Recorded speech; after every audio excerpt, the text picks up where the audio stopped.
ቅዱስ ቁርአን የሚዘጋጀው ከስንዴና ከወይን ነው። በአማርኛ ለመናገር ስንዴ ተቀድሶበት የማን ስጋ ነው የሚሆነው? ነገር እንጂ ወይን ተቀድሶበት ምንድን ነው የሚሆነው? የክርስቶስ ደም ነው የሚሆኑት። አዲያ ስንዴና ወይንን የለወጠ አምላክ እኛን አይለውጠንም ብላችሁ ታስባላችሁ? ቅዳሴ የመለወጥ ኃይል ያለው ነው። ቅዳሴ ይለውጣል። መድኃኔዓለም ሁላችንንም ይለውጠን ያስተካክለን።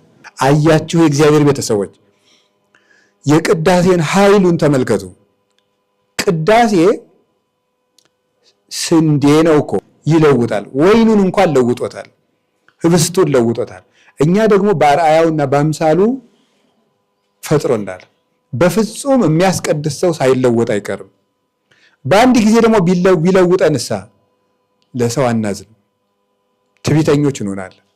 ስለዚህ በራሳችን ጥረን ግረን ተጋድለን ከክፉ ምኞቶቻችን እንድንላቀቅ ለራሳችን ይተወናል።